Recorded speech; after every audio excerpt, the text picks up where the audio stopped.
I am Tinu Dahiya from MS education. So आज की जो वीडियो है हम उसमें आपकी जो सारी कंट्रीज हैं भाई उनका एक ओवरव्यू आपको बताने वाले हैं। भाई एडवांटेजेस क्या है, उनकी डिसएडवांटेजेस क्या है, ताकि उसके बाद आप ये कंक्लूड कर पाओ कि भाई कौन सी यूनिवर्सिटी आपको सिलेक्ट करनी चाहिए अपनी एमबीबीएस के रिगार्डिंग। क्योंकि एनएमसी ने भाई रूल बनाया है 2021 में कि आप जो है ट्रांसफर नहीं ले सकते। जैसा कि बस्तर स्टेट मेडिकल यूनिवर्सिटी में हुआ भाई, बहुत सारे स्टूडेंट्स के साथ क्या हुआ कि अभी वहां पे फेल होके ज्यादा स्टूडेंट निकल रहे हैं। अब वो स्टूडेंट ट्रांसफर नहीं ले सकते, जो कि प्रॉब्लम वो बच्चे फेस कर रहे हैं। इस वजह से इन फ्यूचर आप भी प्रॉब्लम फेस ना करो, तो आपके लिए ये जानना बहुत जरूरी हो जाता है कि भाई कौन सी कंट्री आपको सिलेक्ट करनी चाहिए। इनमें से काफी सारी कंट्रीज तो आपकी वो है जिनकी डिग्री वैलिड भी नहीं है और फिर भी बच्चे जाए जा रहे हैं। भाई एक ओवरव्यू इनका देंगे आपको ताकि आप ये कंक्लूड कर पाओ। इसके अलावा वीडियो को लाइक और चैनल को सब्सक्राइब कर लीजिएगा, क्योंकि हम एमबीबीएस अब्रॉड के रिगार्डिंग भाई सारी इंफॉर्मेशन डालते रहते हैं इस चैनल पर। भाई जो टॉप यूनिवर्सिटीज है उनके बारे में भी भाई सारी, उनका टोटल बजट ओवरव्यू सब कुछ डालते रहते हैं।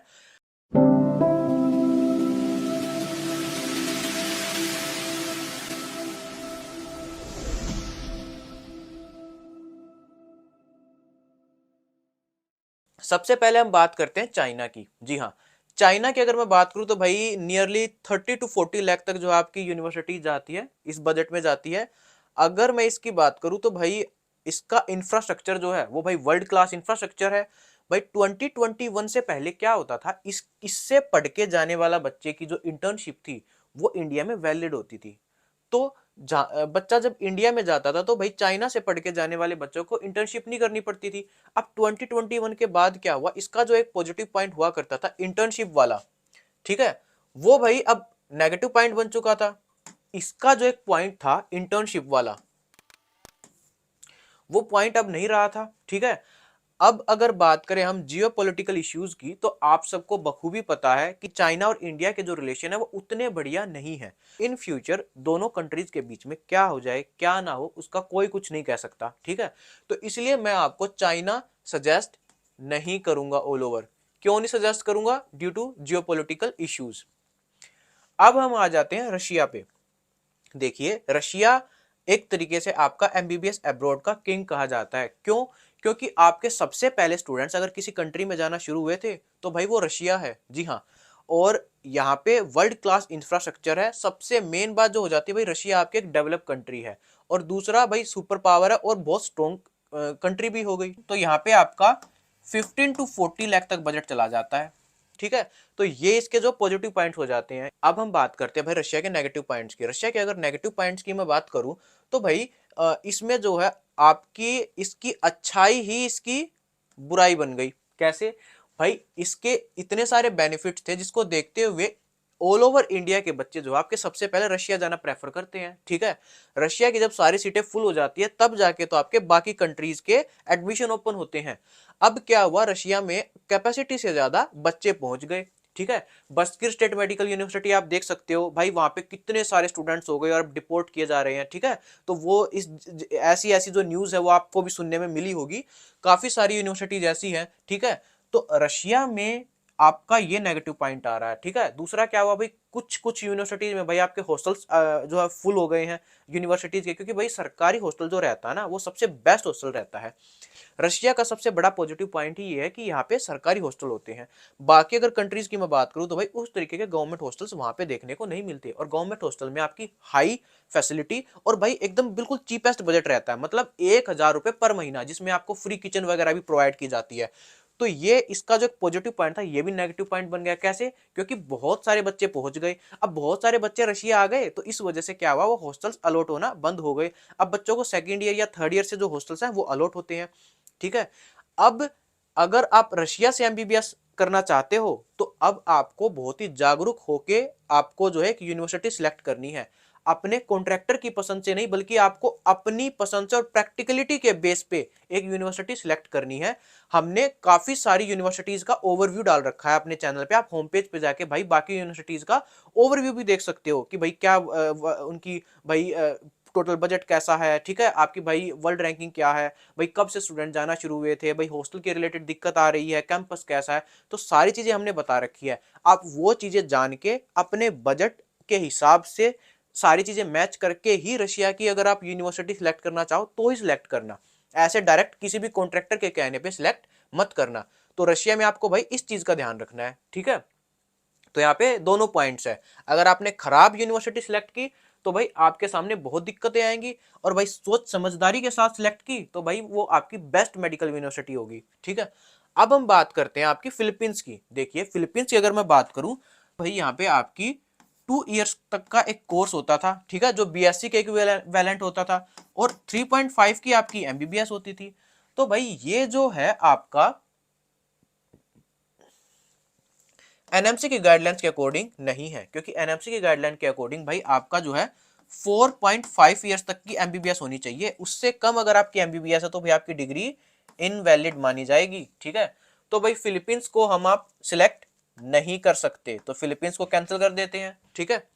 अब हम बात करते हैं आपकी कजाकिस्तान की। देखिए कजाकिस्तान की और किर्गिस्तान की, इन दोनों की जो यूनिवर्सिटीज है वो ऑलमोस्ट बराबर ही तरीके की है, ठीक है। ये जो दोनों कंट्रीज है ये आपकी भाई रशिया का ही पार्ट है एक तरीके से, ठीक है। दूसरा यहाँ पे क्या है, एक तो आपके गवर्नमेंट हॉस्टल्स नहीं मिलते, हम आपको ऊपर बता ही चुके हैं कि भाई जहाँ पे गवर्नमेंट हॉस्टल्स में प्रॉब्लम आती है वो यूनिवर्सिटीज आपको कभी भी सिलेक्ट नहीं करनी चाहिए। हालांकि भाई आपके फ्लैट्स वगैरह भी सही रहते हैं, लेकिन फिर भी गवर्नमेंट हॉस्टल क्या होते हैं आपके थोड़े से कम बजट के पड़ जाते हैं, जिसकी वजह से भाई आपको काफी सारे बेनिफिट्स देखने को मिलते हैं। अब कजाकिस्तान किर्गिस्तान में भाई सेफ्टी का इश्यू भी है, जहां पे रशिया आपका सेफेस्ट कंट्री हो जाती है, ठीक है। ऐसे तो आपकी चाइना भी सेफ है भाई, लेकिन वो जियोपॉलिटिकल इश्यूज की वजह से हमने इसको कैंसिल किया, नहीं तो भाई इसमें भी कोई कमी नहीं है, वर्ल्ड क्लास इंफ्रास्ट्रक्चर है, पढ़ाई भी बढ़िया है, इसलिए हमने इसको कैंसिल किया, क्योंकि भाई हमारे जियोपॉलिटिकल इश्यूज इसके साथ उतने बेहतर नहीं है। तो किर्गिस्तान वगैरह जैसी यूनिवर्सिटीज में हमने क्या देखा है कि भाई वहाँ पे जो लोकल्स वगैरह हैं, मतलब इंडियंस वगैरह को भाई मारपीट की गई है ना, हॉस्टल्स वगैरह तोड़ के जो लोकल्स थे वो अंदर घुस गए, तो इस तरीके की चीजें हमें देखने को मिली थी, और जो कि एक कहीं ना कहीं नेगेटिव पॉइंट बन जाता है बहुत बड़ा। भाई बच्चे को जब पेरेंट्स बाहर भेजते हैं, ठीक है, तो उनका देखरेख करने वाले उनके पेरेंट्स वहां उनके साथ नहीं जाते हैं। अब अगर आपकी कंट्री ही सेफ नहीं है तो वहां पे जाने का कोई बेनिफिट नहीं है, जी हाँ, तो कोई मतलब नहीं बनता आपका जाने का। लेकिन फिर भी अगर आप सिलेक्ट करना चाहो तो आपकी जो एमबीबीएस है इन यूनिवर्सिटीज में आपकी ये लगा लीजिए 15 to 30 लाख, 15 to 30 लाख तक जो है इनका टोटल बजट पड़ जाता है। अगर आपको कजाकिस्तान एंड किर्गिस्तान में एडमिशन लेना है तो आपको ओनली कैपिटल सिटी में ही जाना चाहिए। उज्बेकिस्तान की अगर मैं बात करूं तो देखिए यहाँ पे आपकी रिसेंटली ही एमबीबीएस स्टार्ट हुई थी, मतलब उतनी पुरानी नहीं है, जितनी पुरानी आपकी बाकी कंट्रीज में है एमबीबीएस उतनी पुरानी उज्बेकिस्तान में नहीं है। और सबसे मेन बात अगर आपको बताऊं तो न जाने कितने सारे स्टूडेंट्स आपके उज्बेकिस्तान से रशिया पढ़ने के लिए आते हैं, जी हाँ। तो यहाँ पे आपके रशिया में आपको उज्बेकिस्तानी स्टूडेंट्स भी मिल जाएंगे जो खुद आपको बताते हैं कि भाई रशिया की एमबीबीएस बेहतर पढ़ती है। तो मतलब इस कंट्री के लोग खुद ये चीज बोलते हैं। दूसरा, इस कंट्री में क्या कर रखा है, बहुत सारे कंसल्टेंट क्या झूठ बोलते हैं कि भाई एक लाइसेंस एग्जाम को भाई बहुत उठा रखा है कि जो लाइसेंस प्रैक्टिस का एग्जाम है वो यहाँ पे इंग्लिश लैंग्वेज में होगा, जो कि ऐसा कुछ भी नहीं है। लाइसेंस एग्जाम के लिए एनएमसी ने क्या रूल बना रखा है कि जो लाइसेंस एग्जाम होगा वो उसके इक्विवेलेंट होना चाहिए जो वहां के लोकल को मिल रहा है, जी हाँ। अब लोकल को मिल रहा तो उज्बेक लैंग्वेज में देगा ना एग्जाम, इंग्लिश में कैसे होगा। आपकी जो इंग्लिश है ना वो इन सब कंट्रीज में उतनी फेमस नहीं है, जी हाँ, जितनी फेमस हमारी इंडिया में है, क्योंकि ये जो कंट्रीज है ये अपनी लैंग्वेज से बहुत प्यार करते हैं, तो इन कंट्रीज में इनकी खुद की लैंग्वेज बोली जाती है, और प्लस अलग से अब हमारी जो एजुकेशन होती है वो इंग्लिश में होती है। हालांकि इन कंट्रीज के कुछ कुछ लोग इंग्लिश वो भी जानते हैं, बाहर अगर आप निकलोगे तो वहां पे भी आपको इंग्लिश देखने को मिलेगी, लेकिन उतनी ज्यादा नहीं देखने को मिलेगी। खैर फिलीपींस में आपकी बहुत ज्यादा इंग्लिश बोलने वाले लोग हैं यहाँ पे, लेकिन जब डिग्री ही वैलिड नहीं है तो भाई फिलीपींस को कैसे सिलेक्ट करें हम, है ना। अगर मैं आपकी बांग्लादेश की बात करूं तो बांग्लादेश में हमें देखने को मिला है कि भाई किस तरीके से यहाँ पे यहाँ की सरकार गिराई गई, ठीक है। और इंडिया और बांग्लादेश के अगर मैं रिलेशन देखूं तो भाई वो भी इतने बढ़िया नहीं है, ठीक है। तो जियोपॉलिटिकल इश्यूज भी है, और जियोपॉलिटिकल इश्यूज ना हो तो भी यहाँ पे क्या नेगेटिव पॉइंट आ रहा है कि अगर आप इन फ्यूचर सेटल होना चाहते हो, ठीक है, मान लो आप भाई जैसे लोग सपना देखते हैं कि भाई हम यूएसए जाएंगे, ठीक है, प्लैब एग्जाम क्लियर करेंगे, इंग्लैंड जाएंगे, एएमसी क्लियर करेंगे। अगर आपको एक अच्छी यूनिवर्सिटी में एक अच्छी कंट्री में एमबीबीएस करने को मिल जाए जो खुद से पहले ही डेवलप कंट्री हो, तो भाई आपको दूसरी कंट्री तो चेंज भी नहीं करनी पड़ेगी। जैसे आपकी रशिया हो गई भाई, डेवलप कंट्री, अगर आप चाहो तो इसमें ही खुद सेटल हो सकते हो भाई। अब बांग्लादेश जैसी कंट्री में भाई कौन शिफ्ट होना चाहेगा, जहां की खुद सरकार गिरी हुई है।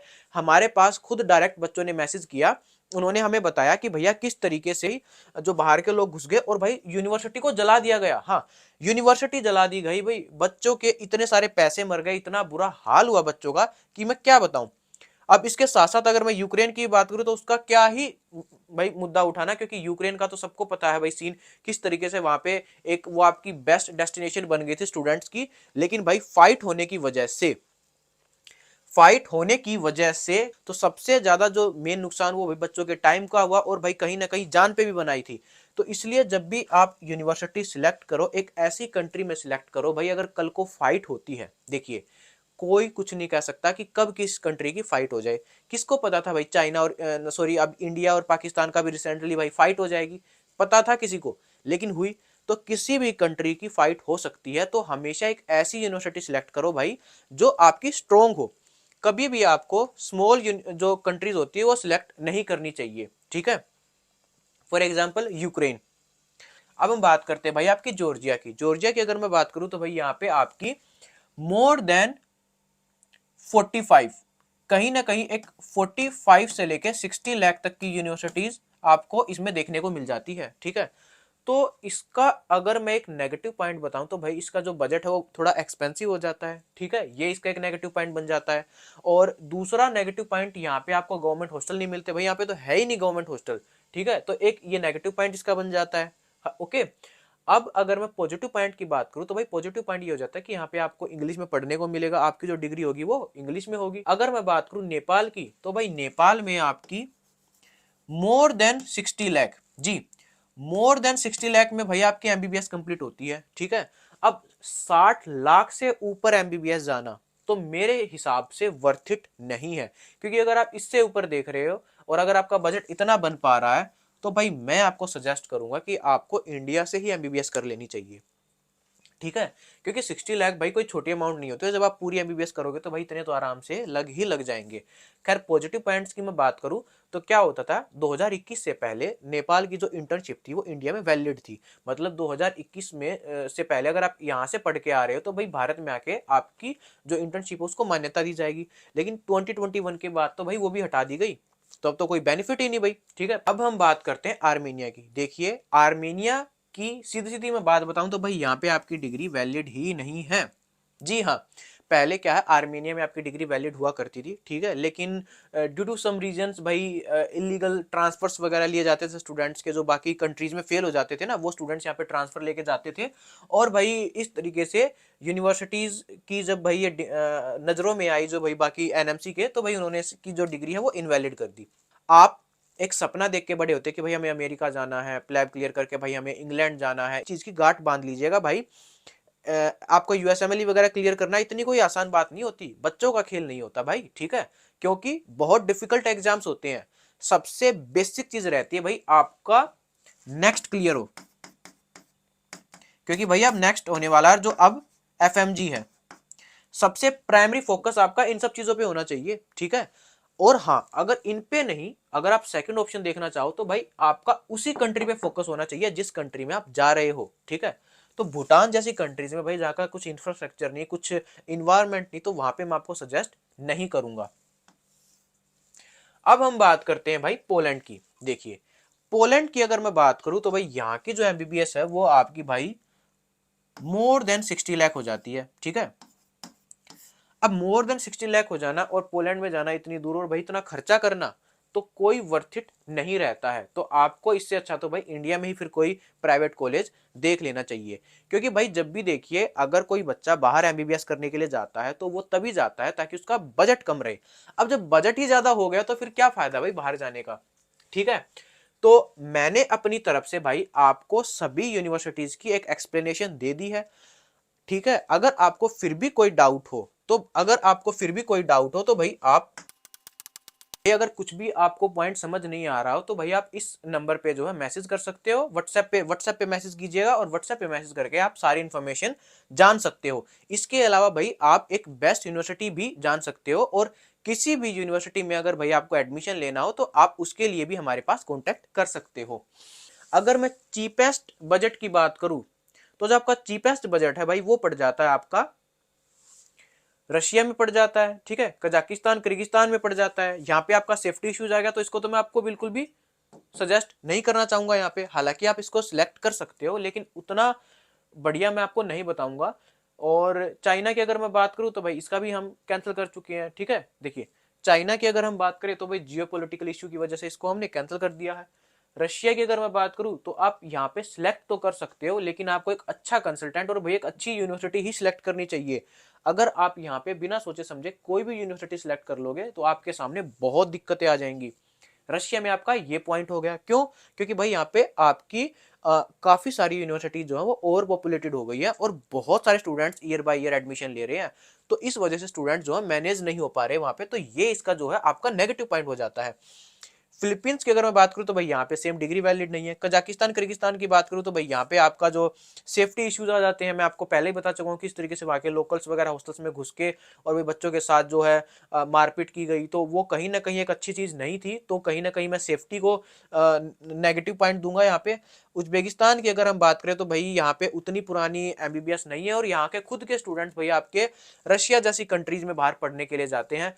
लेकिन फिर भी अगर आप चाहो तो भाई ये यूनिवर्सिटी सिलेक्ट कर सकते हो। लेकिन हाँ, किसी की भी मतलब उल्टी सीधी बातों में आके या फिर किसी भी कॉन्ट्रैक्टर के बहकावे में आके आप कोई भी कंट्री सिलेक्ट मत कीजिएगा, प्रैक्टिकलिटी के साथ सिलेक्ट करिएगा।